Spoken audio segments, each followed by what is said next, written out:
Baik, materi berikut terkait dengan membuat glosarium. Kita buka Wordfast.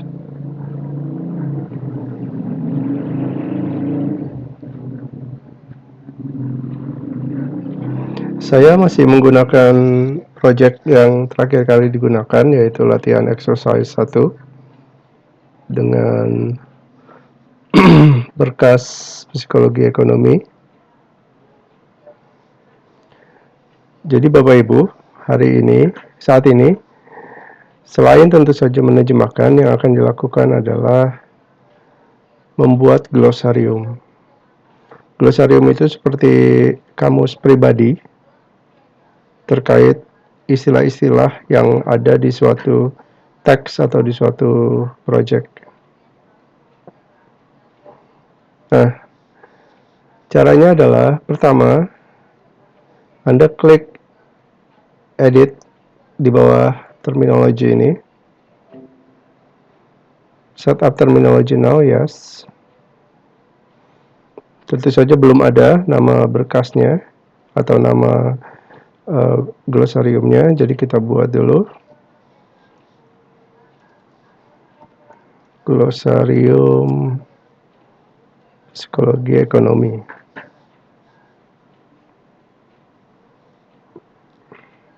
Sudah terselect, sudah selected. Apply. Oke. Berikutnya, kembali Anda klik edit di bawah terminologi. Dan lihat apa yang terjadi. Ada dua tab. Tab pertama adalah kolom untuk menerjemahkan teks sumbernya dan teks sasarannya. Dan kemudian di tab kedua adalah tempat kita atau Anda sebagai penerjemah yang kemudian harus memiliki diskresi atau kewenangan untuk menentukan sendiri istilah-istilah yang ingin dimasukkan ke dalam glosarium. Misalnya, dari yang sudah diterjemahkan, Anda berpikir misalnya ada kata-kata yang layak dimasukkan ke dalam glosarium. Ingat, ini dari bahasa Indonesia ke bahasa Inggris. Misalnya ada kata keputusan. Anda berpikir bahwa kata keputusan ini penting atau layak untuk dimasukkan ke dalam glosarium. Maka caranya adalah Anda klik tab glosarium PE ini, kemudian Anda klik add, kemudian Anda masukkan. Bahasa sumbernya adalah bahasa Indonesia, keputusan. Kemudian bahasa sasarannya menjadi decision. Nah, description ini sifatnya penambahan, hal-hal yang sifatnya ingin Anda tambahkan. Jadi sifatnya bisa deskriptif atau bisa yang sifatnya anotatif. Lalu Anda klik add. Lihat apa yang terjadi. Sudah muncul satu data di glosarium ini atau satu kata yang Anda telah masukkan ke dalam glosarium. Terus kembali ke sini, terus setelah Anda lihat-lihat, sepertinya Anda juga berpikir bahwa ada kata yang menurut Anda layak juga untuk dimasukkan, seperti misalnya kata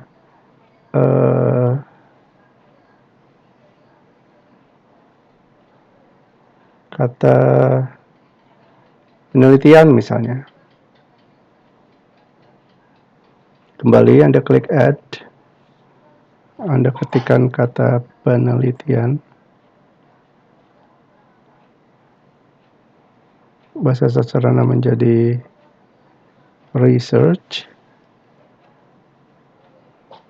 Description sifatnya optional. Anda klik add. Sudah ada dua. Jadi, Bapak Ibu, yang Anda lakukan, yang bisa Anda lakukan dengan menggunakan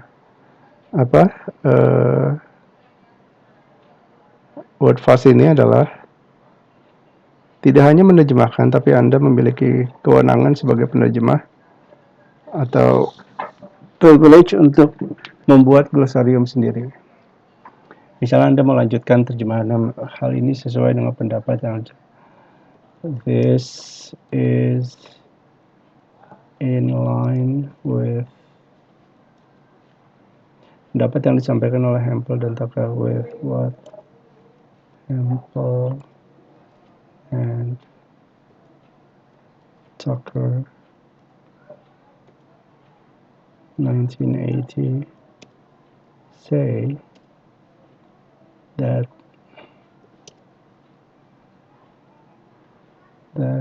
informasi empiric information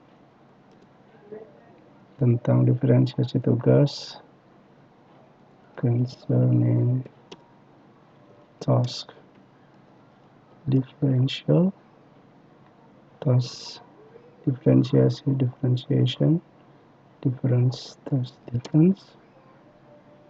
in the merge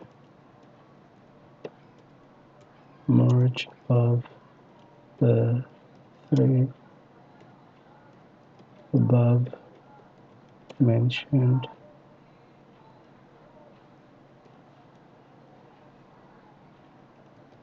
segments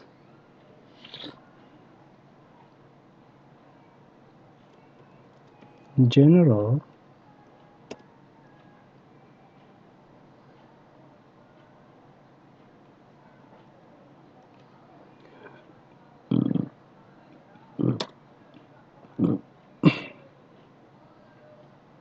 are derived from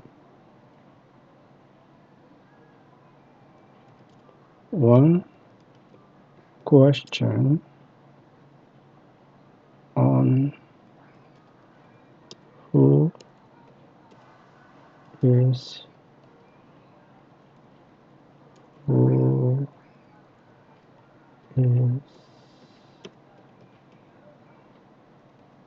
responsible to pay the bill or to buy insurance. Ingat, setelah selesai pada satu segmen yang Anda klik adalah Alt Down.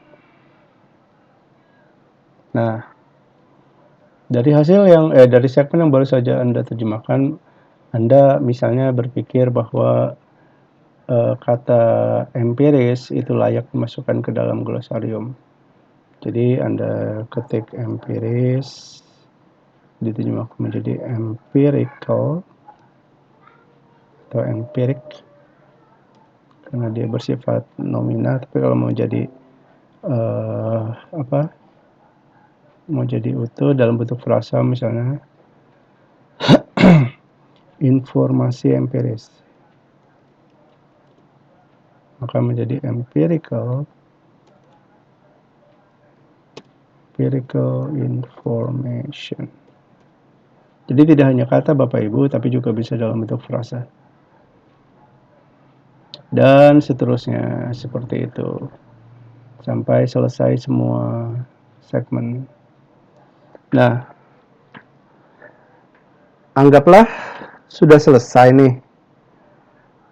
Baik terjemahannya maupun kata, frasa, atau bahkan klausa yang menurut Anda layak masuk ke dalam glosarium. Maka kalau untuk terjemahannya seperti yang tadi saya sudah jelaskan sebelumnya, maka yang Anda klik adalah Save Translated File. Untuk sementara saya klik Save, tapi anggaplah sudah selesai, maka yang Anda klik kemudian adalah Save Translated File. Kalau mau diterjemah, seperti yang tadi saya sudah jelaskan juga, file name-nya silakan Anda ubah, ataupun mau dipertahankan seperti aslinya, silakan. File exist override, monggo, silakan kalau Anda ingin meniban atau menimpa yang sebelumnya. Nah, bagaimana dengan glosariumnya? Nah, kalau misalnya Anda sudah selesai, maka yang Anda lakukan kemudian adalah Anda export, Anda browse, mau disimpan di mana dia? Saya sih menyarankan disimpannya di folder yang sama ya, agar lebih mudah untuk melacaknya. Anda beli file name-nya, glosarium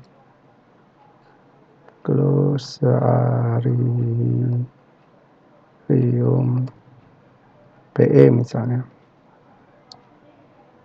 dalam bentuk txt, file type-nya, kemudian Anda save, Anda klik OK. 3 data berhasil diekspor. Nah, kalau sudah, kembali silakan Anda buka folder destination-nya. Apa saja yang sudah ada di situ? Pertama adalah berkas, teks sumbernya, kemudian teks sasarannya dalam bentuk draft. Kemudian ini adalah berkas terjemahan. Kemudian ini adalah TM, Translation Memory. Kemudian ini adalah glosariumnya. Coba kalau kita lihat ya, glosariumnya seperti apa sih? Dia bisa dibuka dengan menggunakan notepad. Maka inilah hasilnya.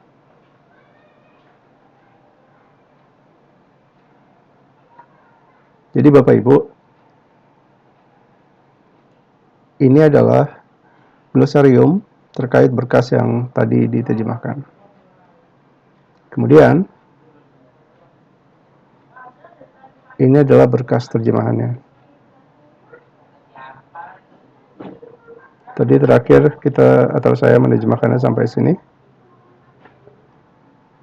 Sampai to buy insurance. Oh ya, jangan lupa titik ya. Tadi saya sepertinya lupa. Nah, jadi setelah ini yang akan Anda lakukan adalah tentu saja menerjemahkan. Nah, dalam menerjemahkan suatu berkasnya nanti saya bebaskan Anda untuk menentukan sendiri berkas yang mau Anda terjemahkan. File type-nya pun sebenarnya bebas, tapi kalau boleh saya sarankan pilih yang Word saja supaya lebih mudah untuk dilakukannya. Tapi dalam praktiknya sebenarnya sama. Anda mau menerjemahkan dalam bentuk file type PowerPoint, dan file type yang lainnya itu bisa, bahkan tampilan suatu situs juga bisa. Nah, tapi untuk yang ini menerjemahkannya silakan berkas Word saja. Anda mau memilih dari bahasa apa ke bahasa apa silakan, dari bahasa Inggris ke Indonesia atau Indonesia ke bahasa Inggris juga silakan. Yang saya minta kemudian adalah Anda menaruhnya di satu di satu folder, misalnya seperti ini, folder latihan WF. Di folder tersebut saya akan meminta satu utuh ini. Ini akan hilang Bapak Ibu ketika ternyata memang itu sudah selesai, benar-benar selesai. Tapi kalau misalnya, jadi yang saya minta mutlak adalah pertama, teks sumbernya. Ini juga sebenarnya kalaupun sudah selesai atau belum, bisa ada, bisa tidak. Tapi kalau misalnya masih ada, ini juga disertakan. Kemudian teks terjemahannya tentu saja. Kemudian TM-nya. Dan kemudian glosariumnya. Jadi, saya minta sebagai nilai UAS, semua berkas ini ada di satu folder. Dan nama foldernya itu menyesuaikan dengan nama Anda, full name ya. Berkasnya bebas. Jumlah halamannya saya minta 1-5 halaman saja. Kemudian ya monggo langsung diterjemahkan dengan menggunakan WordFast. Baik, begitu saja untuk video yang sekarang ini. Dan ini adalah video terakhir saya untuk mata kuliah penerjemahan berbantuan komputer. Selamat mengerjakan.